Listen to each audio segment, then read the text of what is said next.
आपको बोलूंगी आप बाहर जाके लड़ो और अपनी जान दे दो तो कोई नहीं जाएगा। जाहिर सी बात है ना, हर किसी को अपनी जान प्यारी होती है। लेकिन जब हम इस्लाम की हिस्ट्री देखते हैं और देखते हैं कि कैसे सहाबाओं ने और उनकी वाइफ्स ने और उनके बच्चों ने अपने फादर को, अपने हस्बैंड को सपोर्ट किया कि वो अब जा रहे हैं जंग लड़ने एंड यू नेवर नो कि वो वापस आएंगे या नहीं, लेकिन वो उन्होंने कुर्बानी दी फॉर व्हाट?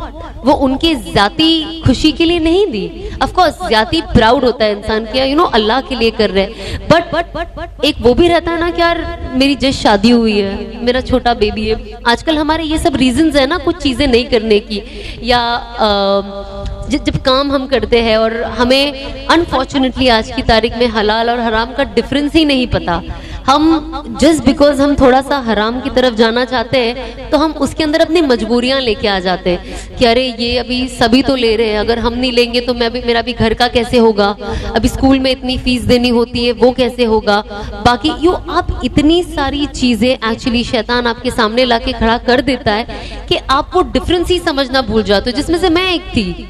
मुझे हर वक्त अपने प्रॉब्लम्स लगते थे कि यार ये तो प्रॉब्लम मेरा बहुत बड़ा है, ये तो ऐसे ही सॉल्व होगा, अगर मैं ये अभी छोड़ दूंगी तो मैं ये काम कैसे कर पाऊंगी, मेरा तो सोर्स ऑफ इनकम यही है। तो आई थिंक जैसे मैं हमेशा कहती हूँ कि हम सिर्फ एक जरिया है बात करने का, हिदायत अल्लाह के ही हाथ में है और जिनको मिलती है उनके अंदर चाहत होनी चाहिए। ऐसा नहीं है, लोग कहते हैं ना कि अल्लाह जिसे चाहे हिदायत दे, बेशक पर वो उसे थोड़ी ना देगा जिसे चाहत ही नहीं है या जिसे तलब नहीं है, तो वो तलब रखना भी जरूरी है। क्योंकि जब मेरी बात हुई और लोग आके कहते थे नहीं अल्लाह ने आपको चुन लिया है, अल्लाह ने आपको चुन लिया है और ये अल्लाह ने आपको हिदायत दिया है। बेशक अल्लाह ने हिदायत दिया है, लेकिन अंदर एक चाहत भी तो चाहिए ना। अगर आज आपके अंदर कोई चाहत नहीं है तो सामने वाला आपको वो चीज क्यों देगा? क्योंकि आप उसकी वैल्यू नहीं कर पाओगे फिर। तो अल्लाह भी आपको तब देता है जब आप उसकी वैल्यू कर सको। तो हमें कोशिश करनी चाहिए कि अब हमारे पास ये इतना इम्पोर्टेंट चीज हमारे हाथ में है, वो है हमारा ईमान। अब हम उसको और वैल्यूएबल कैसे बनाएं? और जाहिर सी बात है उसको वैल्यूएबल आप अपने नेचर से, अपने अखलाक से, आप लोगों के साथ कैसे बिहेव करते हो उससे, आप सिचुएशंस को कैसे हैंडल करते हो। अब सिचुएशन में अगर आपको कोई चॉइस करना पड़े, आप वो चॉइस कैसे लेते हो, सही लेते हो, गलत लेते हो, कंफ्यूज हो जाते हो। कंफ्यूज होना कोई गलत बात नहीं है, दिल में वसवसा आना भी कोई गलत बात नहीं, क्योंकि वो तो शैतान का दाव है ना। बट इवेंचुअली आप क्या करते हो वो आपके ऊपर डिपेंड करता है। तो मैं हमेशा यही कहती हूँ कि ये चीजें होना बहुत नॉर्मल है, ये होगा, लेकिन आप अपना कॉन्फिडेंस लूज मत करो। बिकॉज आज की तारीख में हम सब आज औरतें काम कर रही है, अपने घर से बाहर निकलती है, एक फ्रीडम है, आपको वो फैमिली से भी मिलती है, वो सपोर्ट भी मिलता है, लेकिन हम कोशिश करें कि उस सपोर्ट का गलत फायदा ना उठाए। और साथ ही साथ अगर हमें ये फ्रीडम मिली है और हमको अल्लाह ने वो जहन दिया है तो हम दुनिया और आखिरत दोनों को लेके चले। क्योंकि अगर आपने दुनिया में सब कुछ कमा लिया लेकिन आखिरत नहीं कमाई तो सब कुछ जीरो का जीरो है, फिर तो आप एक नाकामयाब इंसान हुए। लेकिन अगर आपने आखिरत कमा ली और अगर दुनिया थोड़ी बहुत पीछे भी रह गई तो कोई फर्क नहीं पड़ता।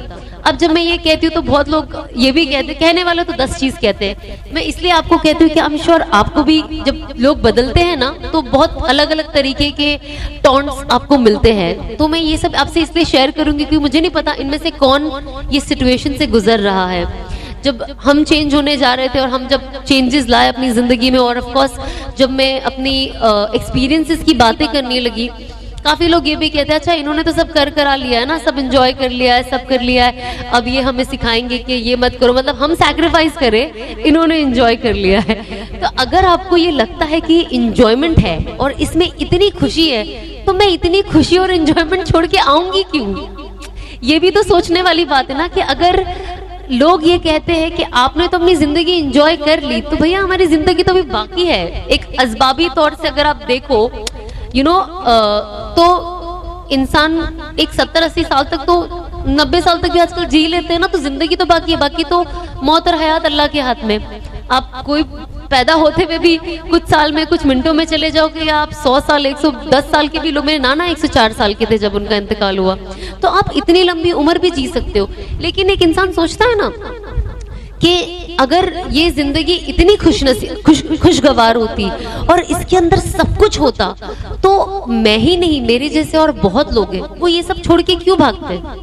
किसको ये सब चीजें सैक्रिफाइस करनी है? अच्छी दौलत, शोहरत, फ्री स्पॉन्सर्ड लाइफ, फ्री कपड़े, फ्री ट्रैवल, फ्री होटल, ये सब छोड़ के किसको अपने जेब से खर्चा करना है? कोई बेवकूफी होगा ना। अगर आज मैं बोलूंगी मैं आपको सब करके दूंगी, आप बोलोगे नहीं नहीं नहीं मैं अपना दूंगी, तो ये तो बेवकूफी हुआ ना कोई इंसान। तो इसका मोरल ऑफ द स्टोरी अगर आप सही तरीके से समझो तो ये है कि यहाँ पे कुछ है नहीं। ये चीज ना कुछ वक्त के लिए बहुत ग्लैमरस लगती है, बहुत देखने वाले को बहुत अच्छी लगती है, और जाहिर सी बात है, जैसे हम कहते हैं शैतान वसवसा डालता है कि बहुत अच्छा है, बहुत अच्छा है, क्योंकि तो उसका तो काम ही है ना हमें बहकाना, और इसी में तो उसके मजे हैं। और जो उन्होंने जंग ली है अल्लाह से, यही तो उनका मोटिव है कि जो इंसान सही तरफ जाए उसे खींच खींच के लाना।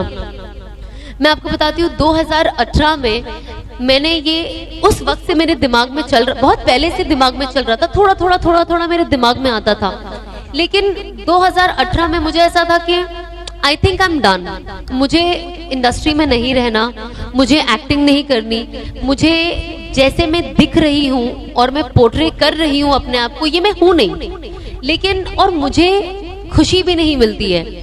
बट जब आप अकेले रहते हो, खुद से रहते हो, आप वो सोचते हो, पर जब आप फिर वैसे ही लोगों के साथ घुल मिल जाते हो तो आपका दिमाग फिर शैतानी हो जाता है। अच्छा अच्छा चलो फोटो शूट करते हैं, अच्छा ये करते हैं, अच्छा वो करते हैं, यू नो, ये गाने पे डांस करते हैं, वो गाने पे डांस करते हैं, तो ये सारी चीजें होने लगी। एंड आई वाज लाइक कुछ तो है which is not keeping me happy, and I was like मुझे तो ये चेंज करना है। एंड यू वोंट बिलीव 2018 में मेरी अनस से मुलाकात हुई थी मक्का में, and it was only for 5 minutes. मेरा पूरा सफर कंप्लीट हो चुका था, मेरा उम्रा हो चुका था माशाल्लाह से, and I was coming back home. बहुत 5-10 मिनट की मुलाकात हुई एंड फिर मैं आ गई। अब मेरे दिल में पहले से बात चल रही थी, बट क्या होता है ना, कभी कभी जो आपका जाहिर होता है ना, लोग आपके जाहिर से आपको इतना जज करते हैं, इतना जज करते हैं कि कभी कभी इंसान अंदर की बात बोल भी नहीं पाता। क्योंकि मैं एक एक्ट्रेस थी और मैं ग्लैमर फील्ड में थी, तो यू नो ये कहना कि मुझे पता है ये हराम है और मुझे ये छोड़ना है, पर मैं छोड़ नहीं पा रही, मुझे मोटिवेशन नहीं मिल रहा है, और मुझे छोड़ना भी है, पर मैं क्या करूं, फिर इसके बाद मैं क्या करूं? अब काम पे तो मैं जा नहीं सकती हूँ, जाहिर सी बात है, तो मैं क्या करूं? तो मेरे अंदर इतने सवालात थे और मुझे लगता था मैं अगर किसी को बताऊंगी ना, वो कोई समझ नहीं पाएगा, शायद वो मेरा मजाक उड़ाए, और कोई नहीं चाहता कि उसका मजाक उड़े।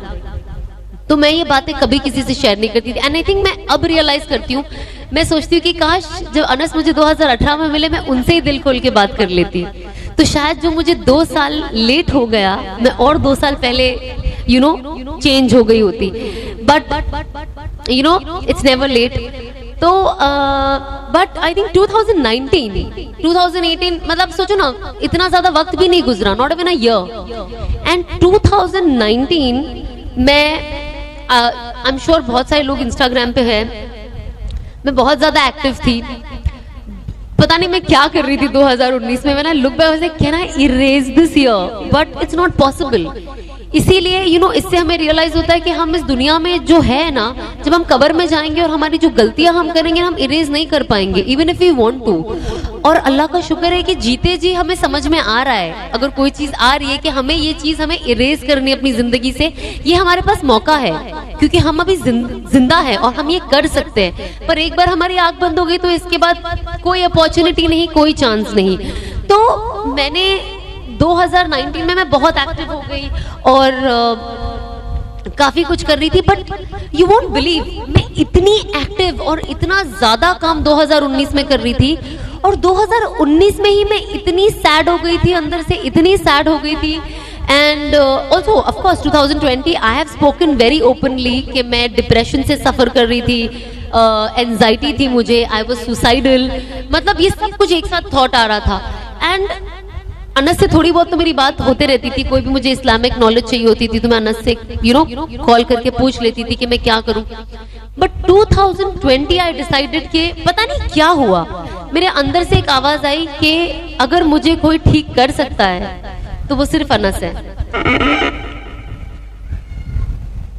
मैं थोड़ी छोटी हूँ ना हाइट में, ओके सुनाई दे। हाँ, तो मुझे ऐसा लगा कि अगर कोई मुझे ठीक कर सकता है ना तो वो सिर्फ अनस है। I don't know why, out of so many people I know, इतने मेरे जान पहचान वाले हैं और जिगरी दोस्त यार है, पर पता नहीं क्यों मेरे दिल ने सिर्फ और सिर्फ अनस का नाम लिया। जबकि हमारा तभी ऐसा कुछ था भी नहीं कि हमें शादी करनी है या निकाह का कुछ था, बट आई थिंक ये मुकद्दर था कि हमें एक साथ जुड़ना था और अल्लाह को हमें जुड़ाना था और जिंदगी बदलनी थी। तब मैं उनको बस, I still remember, I think it was 1 और 2 फेब, मैंने उनको फोन किया और मैं बहुत रोई। मैं इतना रोई कि मुझे पता ही नहीं मैंने उनसे वो पहले दिन बात क्या की। And I just told him I am not well and मुझे कोई डॉक्टर के पास जाना नहीं है, क्योंकि आप डिप्रेशन के लिए जाते हो लोग आपको दिमागी मरीज बना देते हैं। इंडिया में तो थोड़ा मसला है, अगर आपको थोड़ा सा डिप्रेशन हो जाता है आप डॉक्टर के पास जाओ तो आपको दिमागी प्रॉब्लम है, ये बहुत बातें चलने लग जाती है। तो मैं खुद भी डर गई, तो आई वाज लाइक मुझे नहीं जाना है, मैं थोड़ा आराम से लेती हूँ।